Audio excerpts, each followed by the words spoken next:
Welcome to New Perspectives. This is a free program that's offered every Saturday by the LaGrasse Sri Aurobindo Integral Life Center here in Fountain Inn, South Carolina. And all New Perspective webinars for the past 2.5 years have been recorded and available through our Knowledge Bank, which at this time has probably over 250 webinars and films and meditations and articles. We kindly ask for your support in the continuation of this and other free program offerings at LaGrasse. Donations of any amount we graciously accept and sincerely appreciate. In a few minutes, I'll be putting in the chat box our website donation URL, as well as the URL for our Knowledge Bank. And we just thank you in advance for your support, which really helps create a more conscious, compassionate, more connected world through the teachings of Sri Aurobindo and the Mother. So today is the second in a series of New Perspectives talks and part 3, the psychic being after leaving the body. Joining us today is Dr. Marco Macy and Dr. Don Salman, who will address the question, why the rising interest interest rates in near-death experiences. We welcome you, Marco and Don, and such an honor always to have you with us here today. So Dr. Massey will approach near-death experiences from a neuroscientific point of view, highlighting the role of the brain from the perspective of integral yoga. On several occasions, Sri Aurobindo described the brain as an instrument of consciousness and the mind, not an organ producing them. So Dr. Massey says that this allows us to see near-death experiences from a whole new perspective, revealing their deeper significance and telling us something about our spiritual nature and looking beyond a materialistic conception of our body, life, and mind. Marco has a PhD in physics and worked as a scientist in universities in Italy, France, and Germany. His interest veered towards new forms of learning and led him to author a book on free progress education. He also wrote a 2-volume series on quantum physics entitled Quantum Physics, an Overview of a Weird World. His philosophical interests led him to the vision of Sri Aurobindo and how it could be expressed a future synthesis of knowledge between the West and East, science and spirituality, as summarized in his latest book entitled Spirit Calls Nature. Our second panelist is Dr. Don Salman, who says near-death experiences have been shown to have many powerful effects on the lives of those who experience them. But the most powerful is a complete loss of fear of death. All of us, he says, who are disciples of Sri Aurobindo and the Mother, have heard for years, perhaps decades, that we are, in truth, deathless. But how many of us, he asks, carry the realization of our deathless nature with us, day to day, from moment to moment?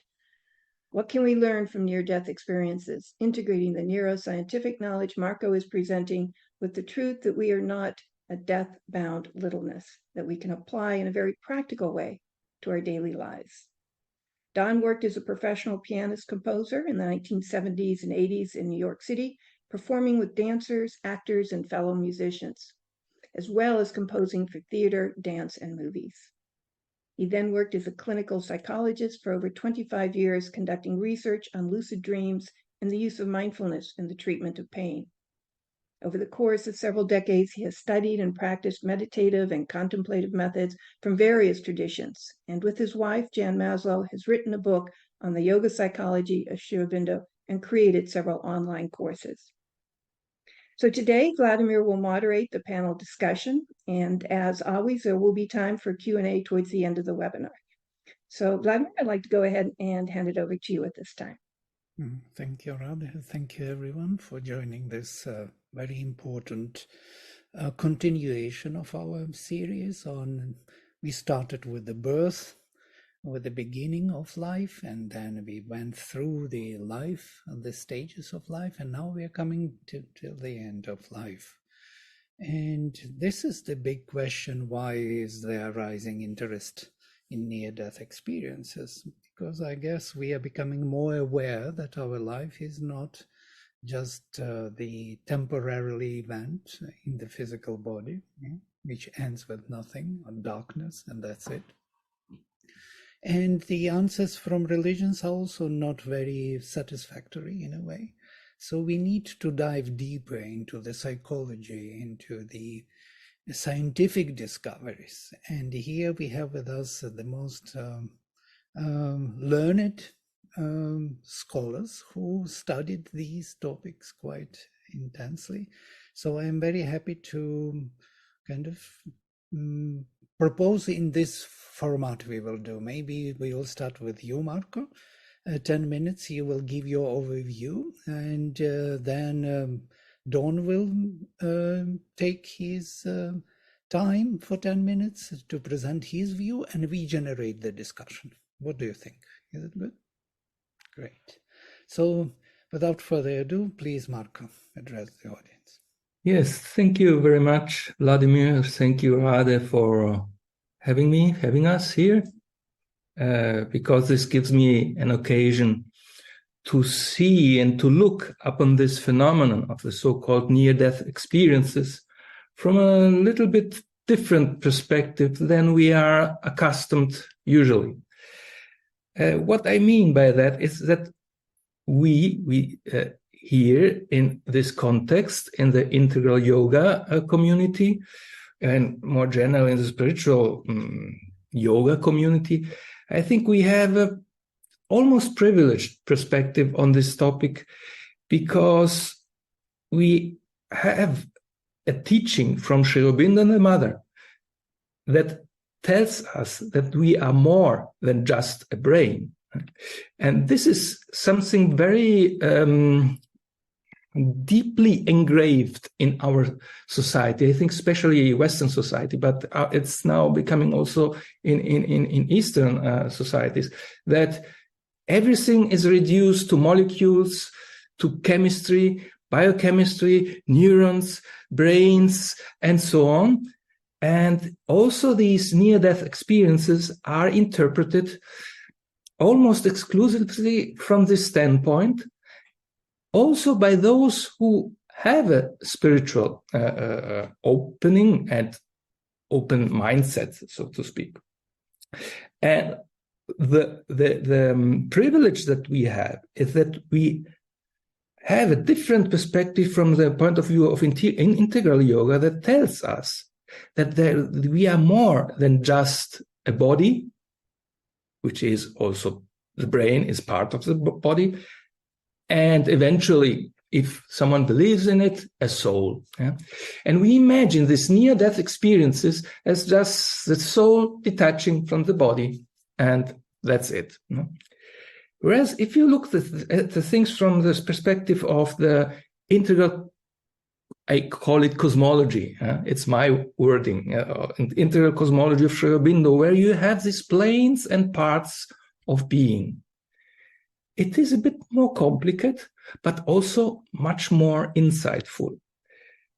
Because we are not just a body, but there is also a vital plane. We have also a vital body. There is also a mental plane. And don't make the mistake. I see this also very often in spiritual communities, that we mistake the brain for the mind. The brain is mainly the physical mind. The physical mind is the brain, but there's much more to the mind than just the physical mind. So when the brain dies, that doesn't mean that the mind dies with it, because the mental plane is just another plane. It's not in the physical. Then we have the supraconscious planes. Sri Aurobindo went into this in detail. I don't go into the details here. You know that we have the higher mind, the human mind, intuitive mind, overmind, supermind, and so on. Let's just call it the higher hemisphere, or the supraconscious. And on the opposite side of the structure of these planes and parts of being, on the opposite side, there's a subconscious. So again, subconscious plane, physical plane, vital plane, mental plane, and let's just call it supraconscious plane. When we die, or we have a near-death experience, or almost die, what is really happening? From the neuroscientific perspective, it's all something weird and strange going on in the brain, which is obviously true, because the brain is shutting down. But what is really happening there? By the way, I forgot to say, obviously, at the end, there is also the psychic being in all this structure. What is happening in this case?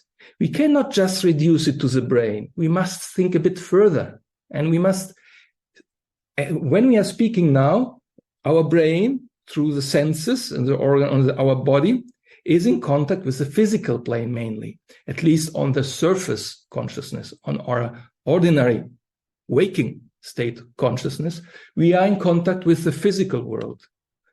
But what we see of this physical world is an interpretation of the brain. Everything that we perceive is an interpretation.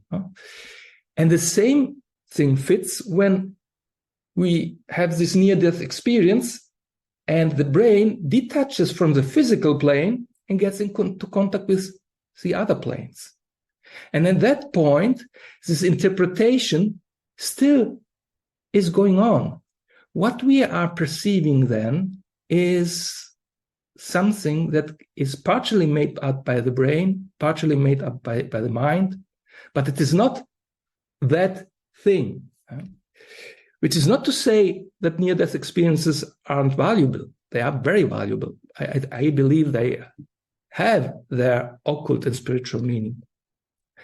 But when people, for example, say that they encounter Jesus, I don't want to belittle any religious faith, but I say, pay attention. Maybe it was Jesus, but maybe not. It may be your brain that in this state is interpreting its journey onto other planes of existence, and it is interpreting in symbolic ways something that is true, but it is translated and interpreted and very often twisted in a symbolic manner, or we must also be careful that on these planes of existence, other beings exist. And when we get into contact with these other beings, they may be positive beings or negative forces, and we must have discrimination. So when we speak about these near-death experiences, I think we must have in our mind always this global picture of our structure. We are not just the brain and the soul. We are a bit more than that. And we are too much accustomed to this neuroscientific perspective where we try to explain everything or in neuroscientific manners, or with neuroscientific explanations, or with not very clear spiritual cosmology. We have to, that's at least my opinion, we have to have this broader picture of these planes of existence. Our identity is not just the brain, and it is also not just a vital body or a mental body. Deep down, we are the psychic being. Our real nature, essence, is a psychic being, the psychic as a soul. And so my message is try to detach a bit from this materialistic, purely neuroscientific point of view and see the picture as a whole, but at the same time, see that perhaps also the skeptics, the materialists, have a point when they say it might be an illusion. I say it is a real experience, but very often it is interpreted and translated by the mind. When you have, for example, when you have this experience of the tunnel and the bright light, that is a translation in symbolic manners of a contact with the supraconscious domains. Whereas when people who had these experiences and report of having been in hell, for example, and they have visited awful places and had hellish experiences, that is probably a symbolic translation of the mind or of the brain of a descent in the subconscious plane. So it is, I'm just saying this thing. These are very interesting experiences, but let us use discrimination, discernment in how we should interpret these things. And Sri Aurobindo and the mother have given us a context, a cosmology that can allow us to look much further into these things. So this was the introduction of the intellectual.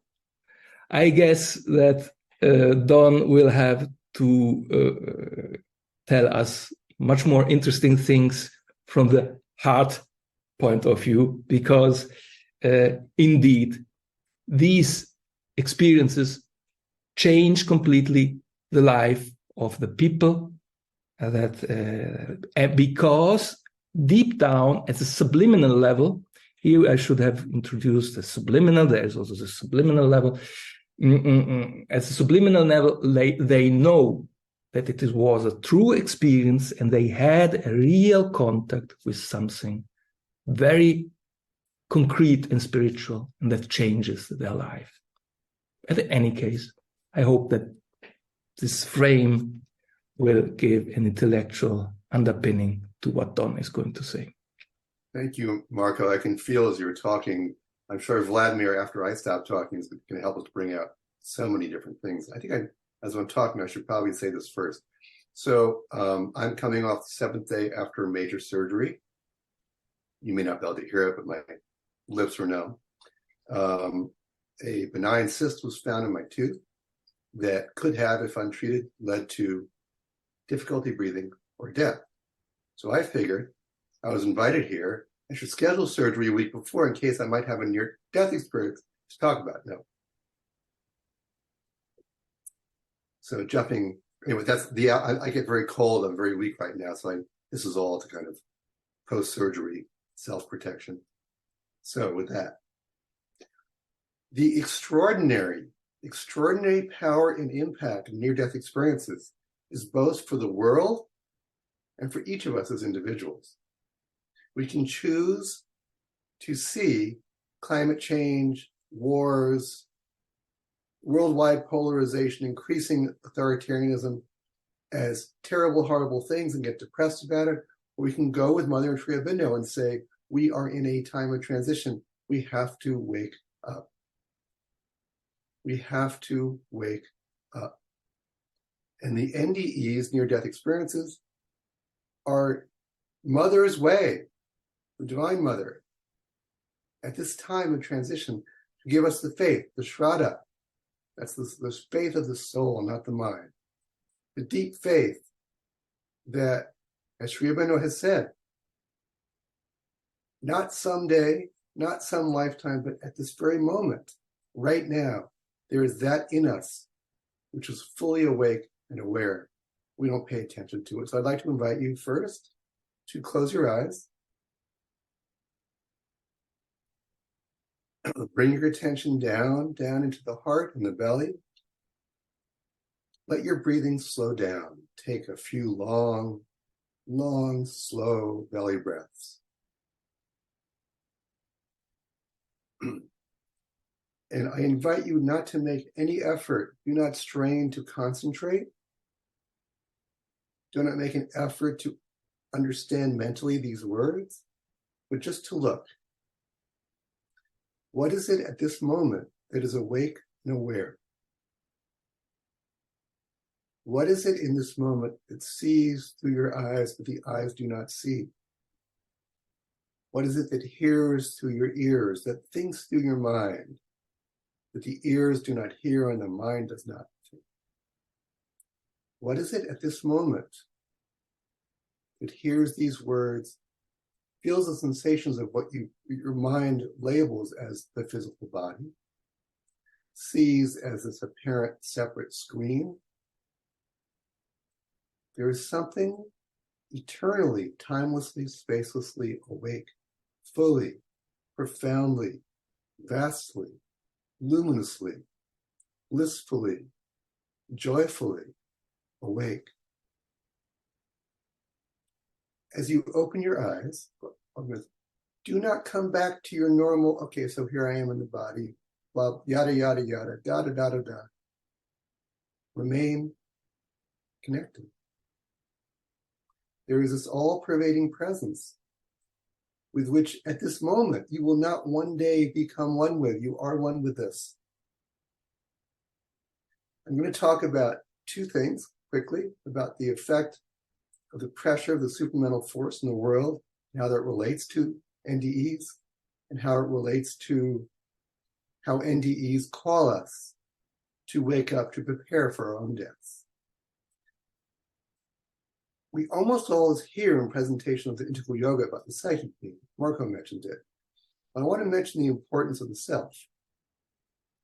In a very short piece that Triovino wrote in 1934, referring to himself in the third person, he writes, the teaching of Sri Aurobindo, stay awake, by the way, stay awake. Stay in tune with that which is awake and aware. The teaching of Sri Aurobindo starts from that of the ancient sages of India, that behind the appearance of the universe, there is a reality of a being in consciousness, a self that is one eternal. It is possible to remove the veil and reveal the self and divinity within us. He goes on to say, he mentions the psychic being, and then says, it is the aim of this yoga to awaken to this one self and rise to the higher consciousness that Marco referred to, spiritual and supramental consciousness, and allow that to transform us.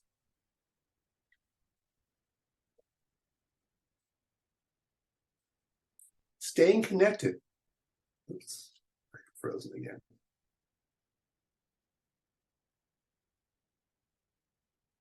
Sorry, folks, froze. Staying connected to that awake awareness. What is the extraordinary importance of NDEs this time? So if anyone here is not familiar with the integral yoga, the mother in Sri Aurobindo spoke of the supramental force, which is having an impact on all of us throughout this time of transition, this time of evolutionary transition. One thing that Margot spoke about is the resistance of the materialist scientists. And as I explored their attempts to deny the significance of the NDEs, near-death experiences, I see this fear,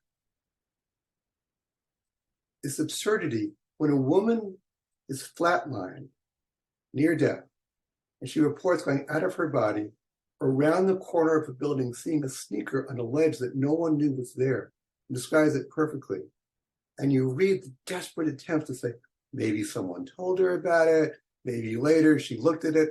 It's all nonsense. And you see, as our old views crumble, as materialism crumbles, as we see all our ideas of family and institutions and race and gender and nationalities and science itself, the nature of the brain and consciousness, as all of this starts to crumble,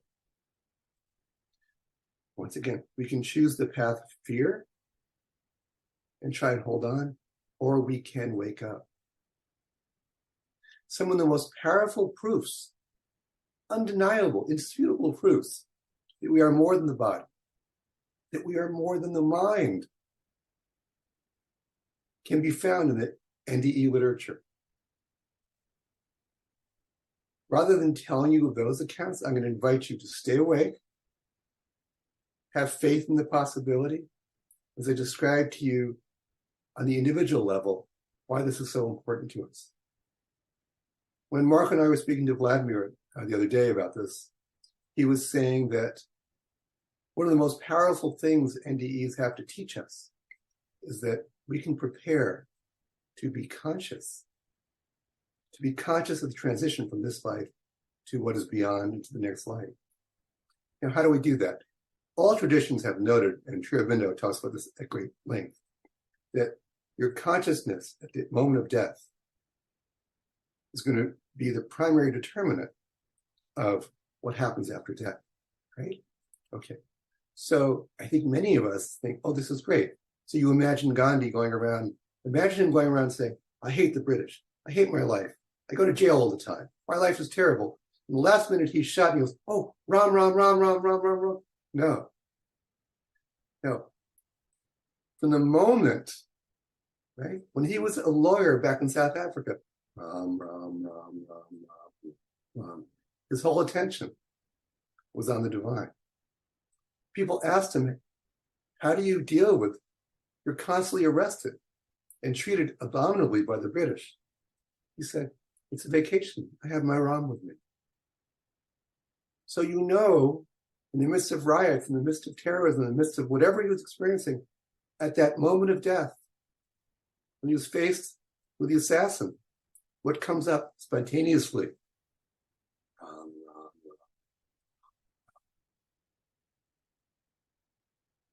So, the conclusion of my contribution at the moment,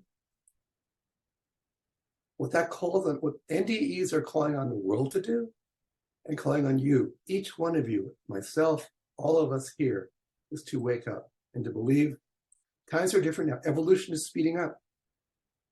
If you're closer to my age, you may have grown up in a spiritual or meditative setting where, well, it's going to take years and lifetimes to wake up. This is the hardest thing. We'll have a glimpse of the psychic being. We'll maybe have a glimpse of the cosmic self. It's changed. I don't know about you. I am meeting more and more people in their 20s and 30s who are like, they're waking up. I mean, they are waking up. We're not talking about new age nonsense. We're talking about waking up, which means you can do it right now. So do not close your eyes. You don't need to go away. Right here, right now. What is it that's aware of your hands, the body?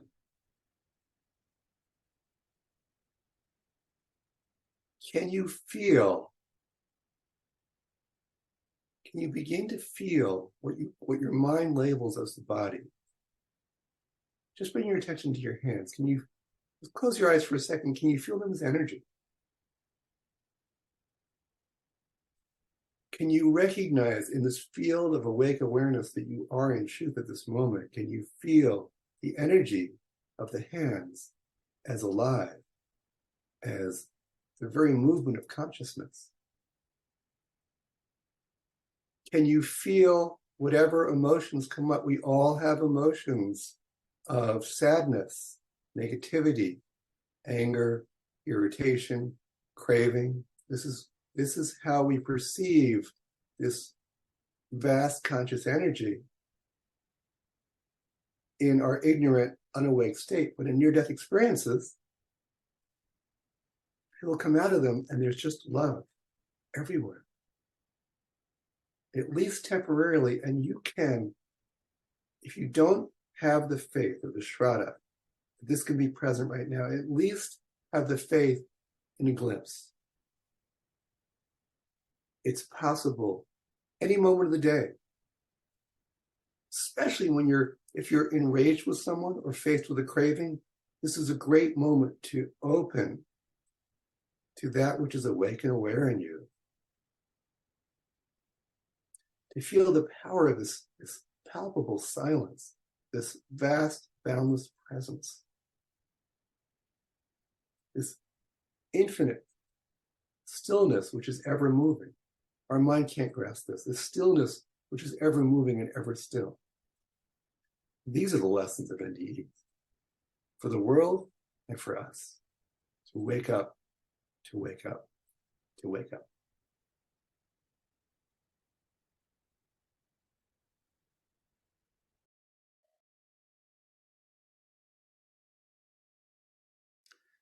Great. Thank you. Thank you for these introductory speeches and bringing us to this awareness. You are frozen. Yeah, he's coming back.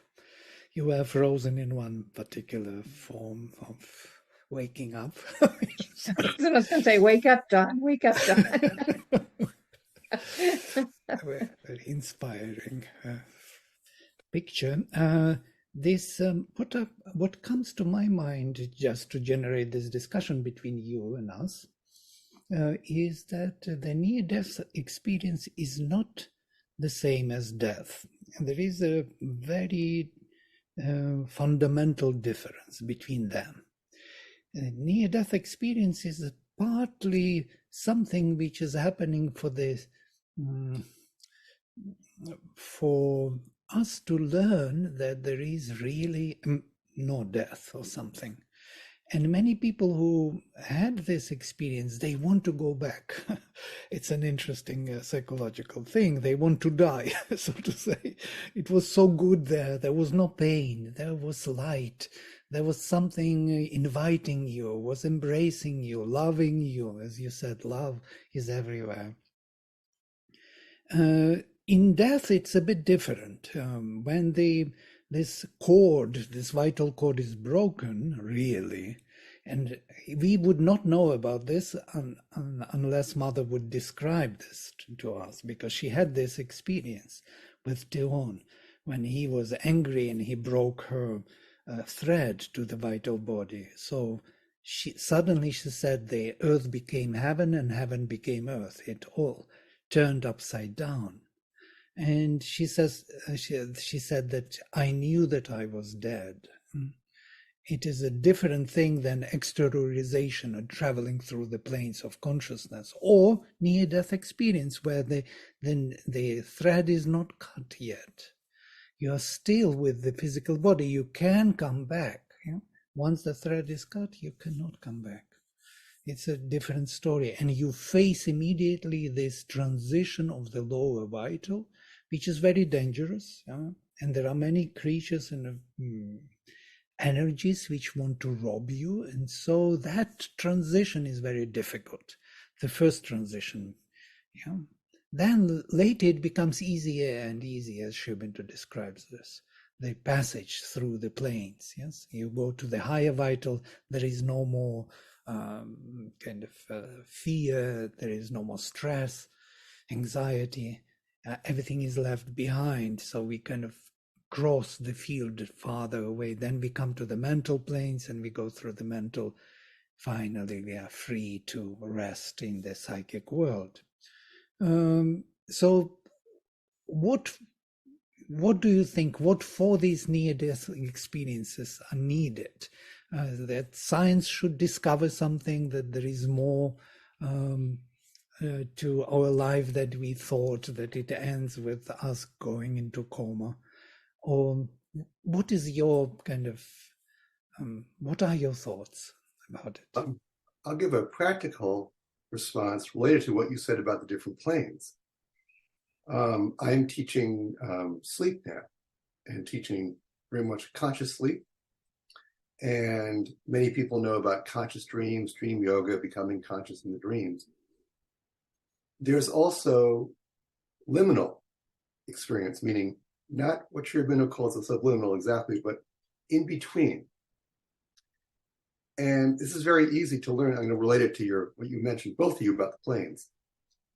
If you relax very deeply as you lie down, this doesn't have to be at night, you just begin to pay attention to the images, the sensations, energy sensations, sounds, and thoughts that emerge.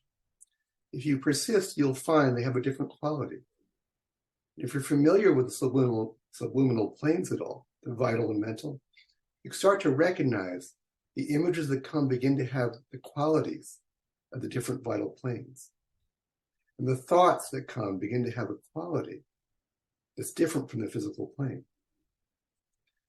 It's also interesting that parapsychological experiences, in terms of science, parapsychological phenomena are much more likely to arise when you open to those inner liminal in-between states.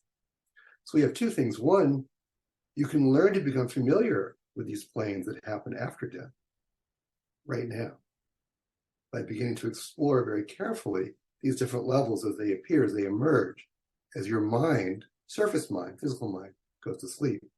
And two, you have an enormous amount of powerful material which can go to help the transition from materialistic science to a genuinely spiritualized science.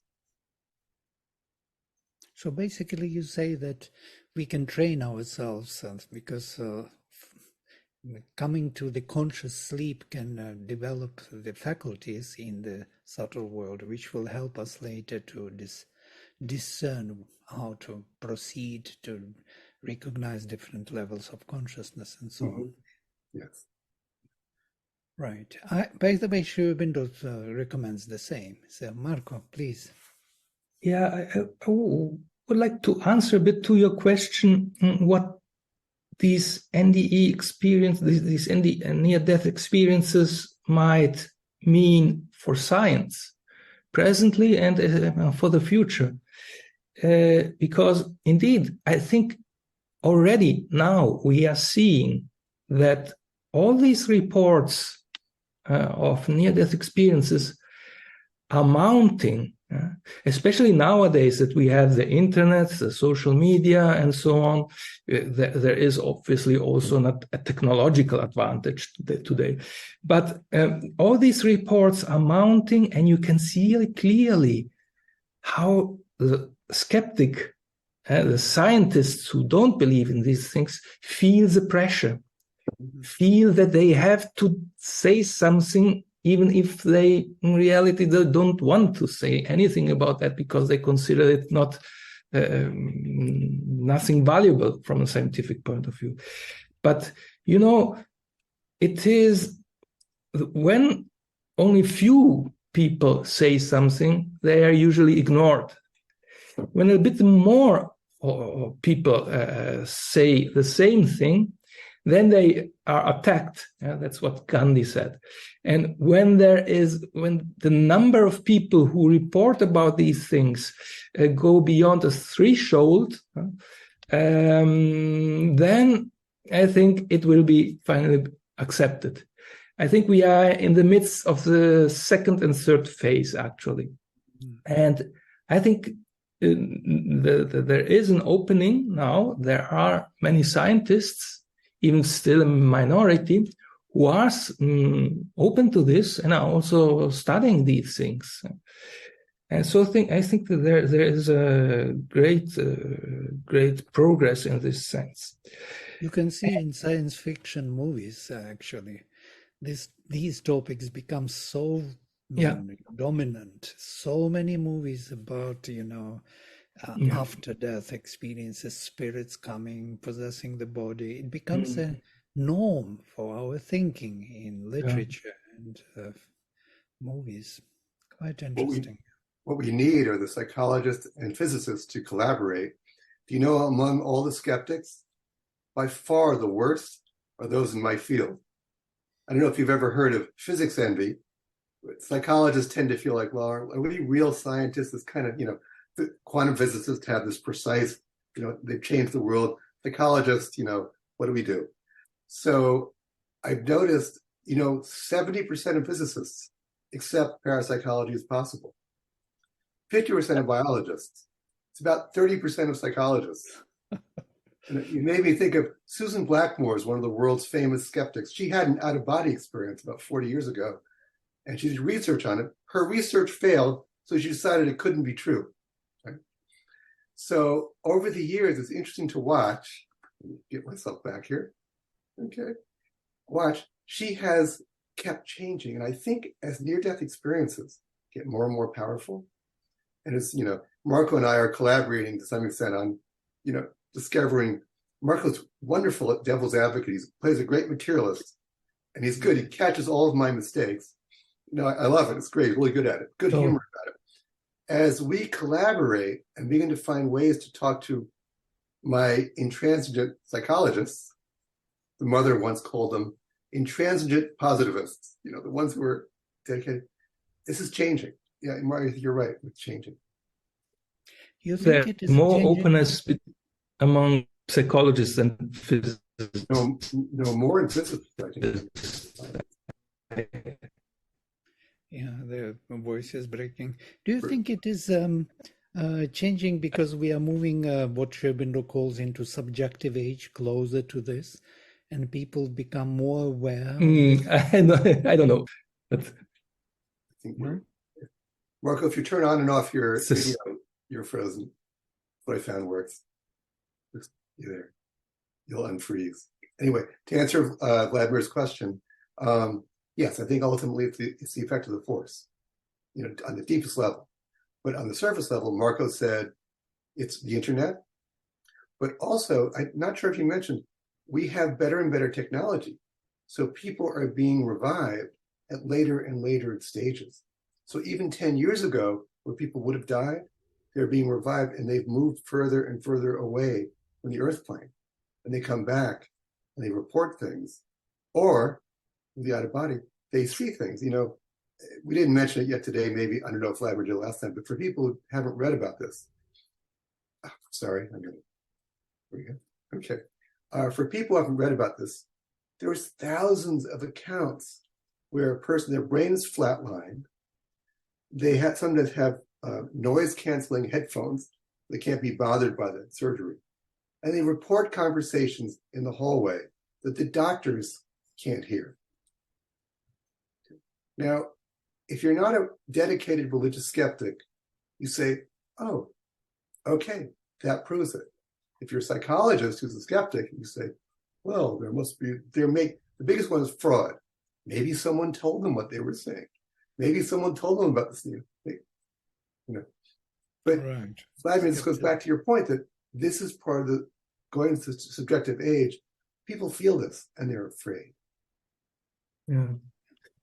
I think also, if I may insist a bit on my preferred topic, it is also somehow the feeling of many scientists who are working in neuroscience, are working on the brain, and see that this physicalist, materialist worldview does not fit with the data.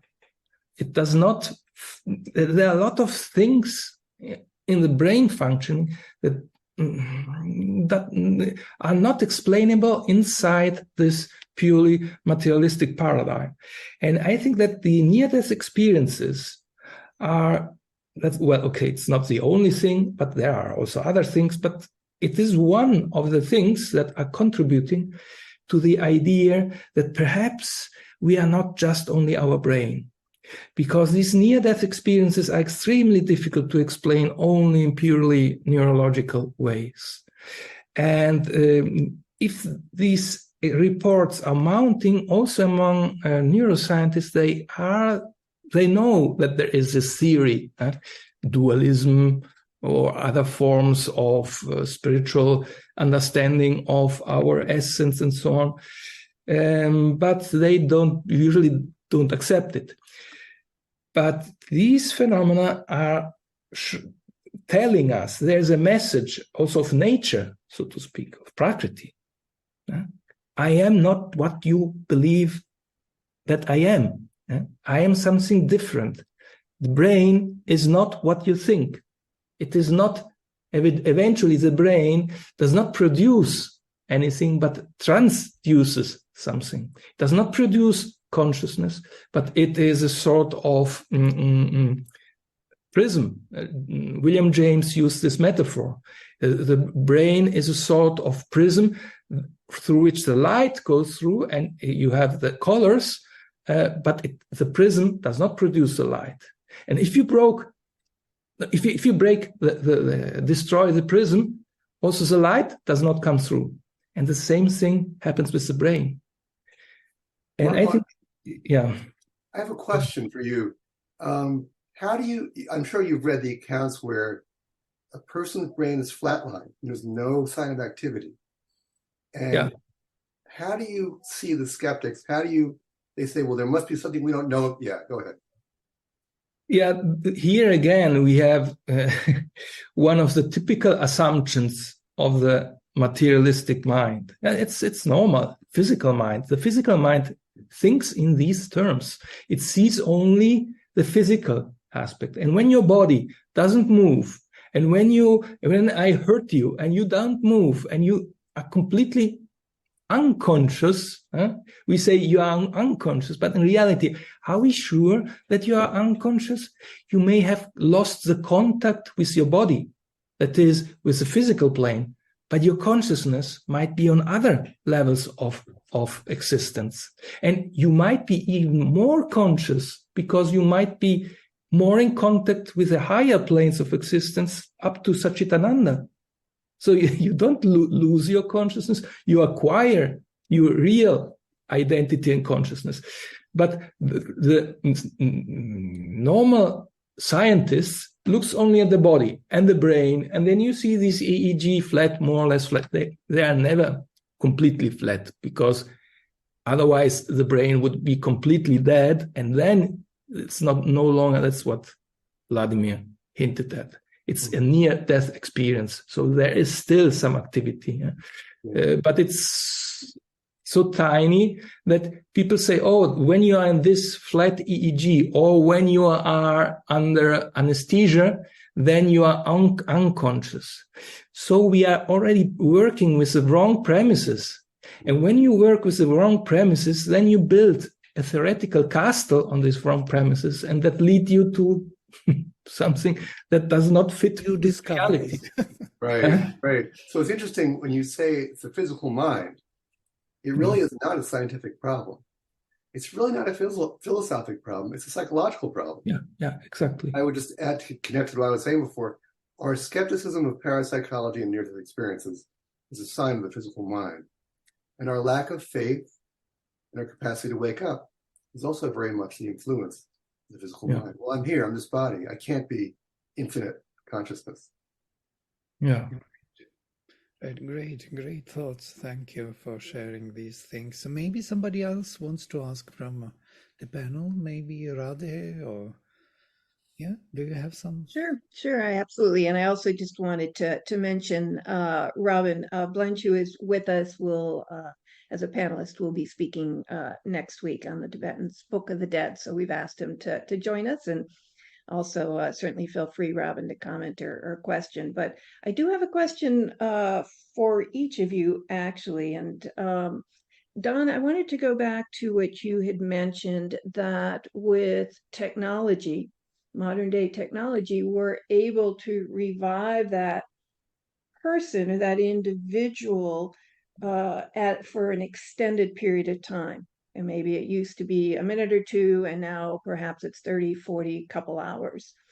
My question is this: what if the soul has decided that it's time to leave the body, right? Then what is there being able to revive it, really saying that soul has decided to come back? What's going on in terms of the soul's choice when technology interferes here, potentially interferes, and potentially changes the course? Or is it the soul that's changed the course? Right. Well, we see in all of the reports, or many reports, where, and Vladimir alluded to this before, that you have a near-death experience, your consciousness moves to a different plane, which is one of extraordinary bliss, and say you were disabled for some years before and living very difficult, living alone or lonely, feeling a lot of pain.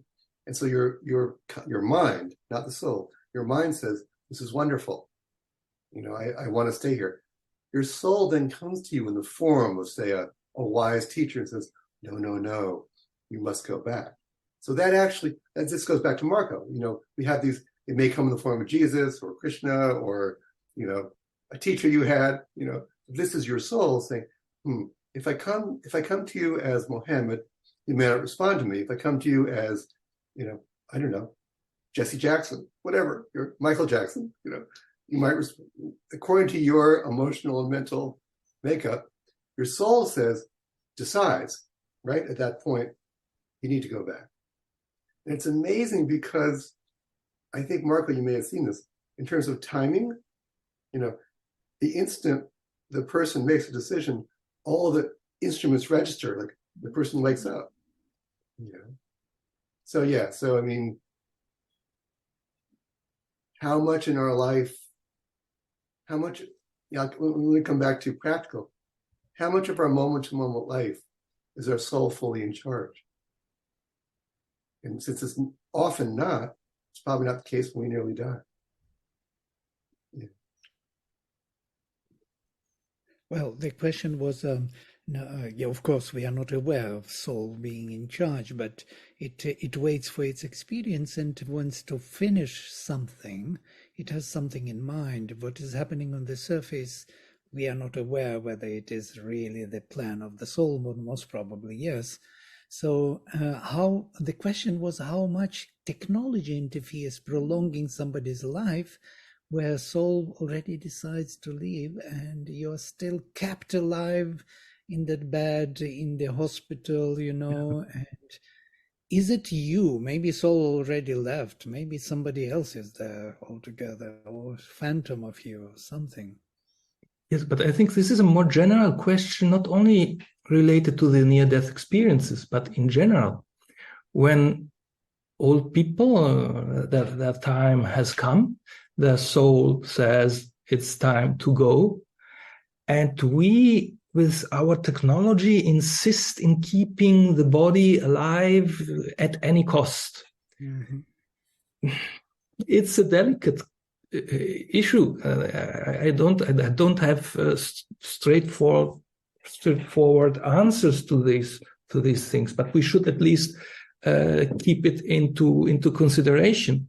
That, for example, I could see this also with my mother. There came a time where she wanted to leave, even if on the surface she didn't say that in this way, but it was clear. So I had to accept it and accepted it. And I think we should, because it cannot be generalized. It depends from case to case. It's not that everyone who is on the deathbed is there and wants to go, as these near-death experiences in fact show, because there has been an accident, something that brings you to the limits of death and life, and there is something, the soul probably, that says, no, it's not time. So in this sense, maybe technology was useful. Right. So you can revert. That brings us to a real question about a yogic attitude. I mean, can anything interfere with the soul's desire? We look at it and say, oh, they were kept alive. I mean, my father was ready to go probably in his early 90s. He lived to almost 97. Mm-hmm. And my brother and I were called 5 days before he left and asked, do you want him to be on any life-extending machinery or let him go? And we talked for a few days and said, well, let him go. And Jan and I went to the ICU. I brought my keyboard, little keyboard. I played his favorite. He grew up in Cuba, so I played some of his favorite Spanish music. And if you pay attention, I mean, what did his quote-unquote soul want? He was a lifelong skeptic, just not even a skeptic, just didn't care. He was an engineer, very practical, right?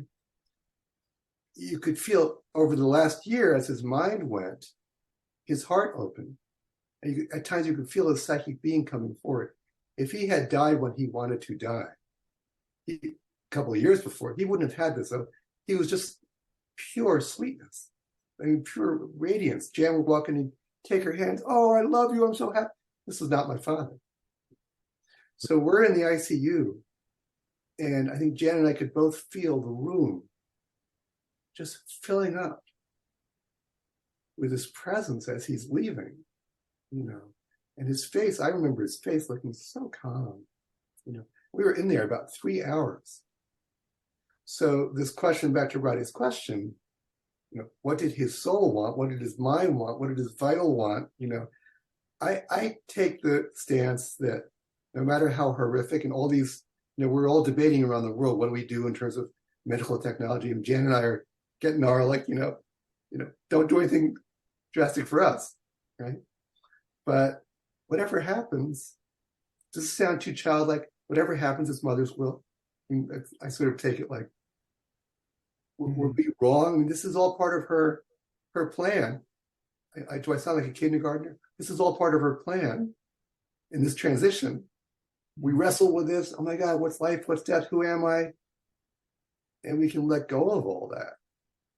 Of course, on the scale of infinity and eternity, this is all the very small event, whether you go now or later or something. I mean, it doesn't change the bigger scale of things. Robin, would you like to say a few words? Because we are coming to the end. You're listening here, and you will be presenting next time with the Bordeaux, and we will look into the death from the Tibetan point of view. Yeah, please. Yeah, it's very, very interesting. A lot of what you've said describes some of the experiences that in Tibetan Buddhism they describe about both the process of how we live while we're alive, as you were saying, Don. It's very, very important how we live now, because that is going to determine the state of consciousness that we will maintain as we go through the transformation, or the bardo, as they call it, in the afterlife. And like you were describing how Gandhi had practiced during his life, it's absolutely imperative that we practice during life, so that whatever state of consciousness we have built into ourselves is maintained through the afterlife, and so that we don't go into a state of confusion. Because if we go into a state of confusion and lose our spiritual perspective, then we go into the possibility of going into the lower worlds is definitely there.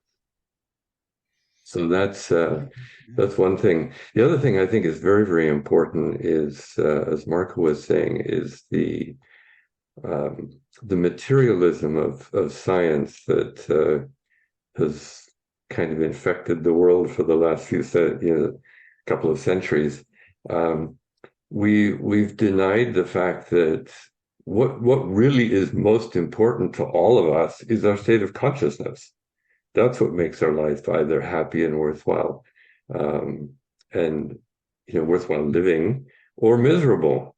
It's not, a physical body hasn't changed, it's a state of consciousness. So the trying to reduce everything to a materialistic point of view is really, I think, very detrimental to the quality of life. So there's a little story that I remember from ages ago. I heard this one, a paramedic talk, and he had worked as a paramedic for a while, and he said that he had never heard an atheist die. And he would scrape people up off the highway and things like that, and everybody, without exception, when they're dying, they're calling out to God, because the game's over. And we didn't create this. We didn't decide when we were going to be born. We didn't decide when we were going to die. So, the whole game is it's in God's hands, or however you wish to put it. And people can be, when they're comfortable and they have a full tummy, they can have all kinds of ideas about things that are unrealistic. But actually, when it really comes down to it, like you're saying, there's a divine consciousness in us that comes through this body, and that's where we eventually go back to. Yes, thank you. Thank you. There are a few more questions here which are waiting for you. 1, 2, 3. Can I just read them out, that others also hear? When a person is on life support and someone decides to pull the plug, does that go against the wishes of the soul? Yeah. Because the soul might not be suffering, or suffering is not the only case to be alive.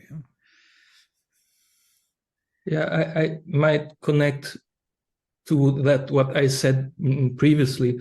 it's difficult to give general rules. I think it depends very much why and how this person is on life support, for how long, for what reasons, in what ways. If it is someone who had an accident, a car accident, I hope that they will keep me on life support and I will have maybe some years more to live. But I'm thinking of those cases where they are in coma for 10, 15, 20 years, something like that. There it is a sort of, how do you say in English, that you try to keep alive that body at any costs. And maybe you have the opposite situation where the soul wants to leave, but can't because this connection with the soul, and it's not so much the soul, I think it's the vital body, or what people call also the astral body, to the physical body, is not interrupted. So I can't give a definite answer, but I'm pretty sure that these are cases that we have to discern and discriminate case for case. We cannot give general rules. I see that Vishal has given some lines from Savitri, which strike me as an answer to the previous question. I think that, Marco has given, and I use this also, Jen and I use this when we were deciding about my father. There are some mental guidelines, how much life will they have left? How long will it be? But I think also, you shall not know the coming till belief shall not be till the word. The idea is that ultimately what Jen and I did, we tend to tune into my father. We could make all kinds of rational decisions, but you tune in. In what way can we support the soul at this moment? And what we got, I may be wrong, but for our discernment and from our Shraddha, we got, it was time to go. And I think that all of us had the capacity, Marco made a great point, had the capacity to use our minds, we had the capacity to tune into what Marco often talks about, the higher mind, which sees in the light of the soul, we have the capacity to tune into our deepest heart. And there we'll know the answer. Let me add quickly, because there came to my mind a very important point. Until recently, we thought that those people who are in the so-called vegetative state, it's a sort of coma, but it's not a complete coma, where people have also open eyes, but don't react at all to the environment. Well, it turns out that these people are conscious, and you can also speak with them. You can tell them, imagine to play tennis or something like that. Yeah? But they have no direct contact to tell you this with their bodily expressions. And until recently, they plugged after a while, they took away the plug and left these people die. So you see, we have to be very careful with what kind of assumption we are working. Only because someone does not give an external sign of being conscious does not mean that one is unconscious. And some of these people then returned to normality or relative normality, and they could tell you, I remember that I was conscious, and I remember that you were speaking with me, but I couldn't reply, couldn't react. Yeah? And sometimes they are not. So this is an important aspect that still shows that we must be very careful with these ideas. There is one more question here. Regression therapy addresses and bring healing to death in past lives. What do you think about this? I'll take that. Okay.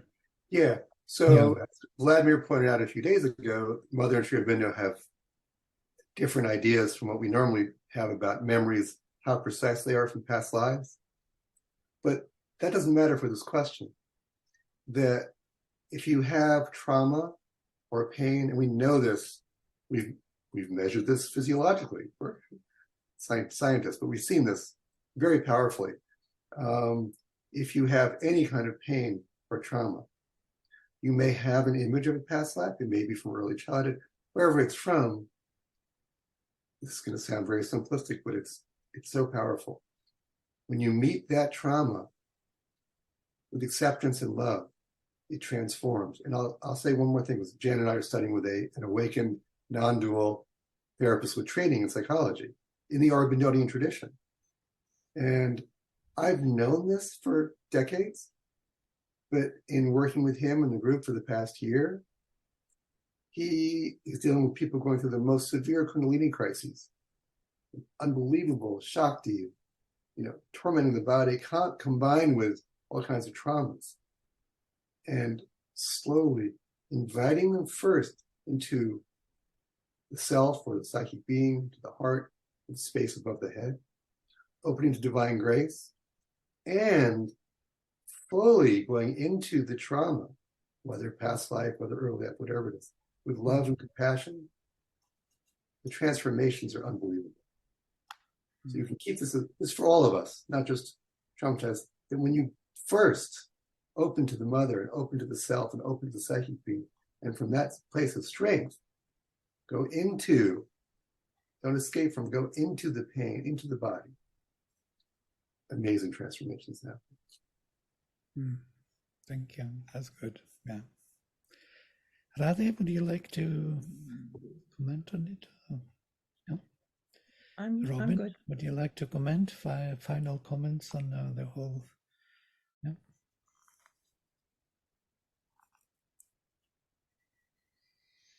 I just obviously I really have many thank and more things of- appreciate. I'm sorry, did you want to ask something, Vladimir? No, we have many more things. It's not finished business, of course, and there are many issues which we didn't touch, but I hope during this time, the next time we will be discussing Tibetan Book of Dead, and maybe more topics will come up, especially the topic, the choosing of the Jyotisha and its place. For example, Shobindu even mentioned somewhere that if you manage to cross the moment of your death, according to the stars, you may take another, lifetime after that. So it's something which we do not know yet. I cannot understand this. So you can really extend your life if you manage to bypass the moment of your death. But these are open questions. Most probably we'll try to come back to them during these discussions. Otherwise, it's a fascinating topic. There's so much to learn. And we are looking forward to our future interaction in this field. Thank you all very much. Thank you. Thank you, Don and Marco. Very much appreciated. Thank you, Robin, for joining. Thank you. Thank you, everybody. Bye-bye. Namaste.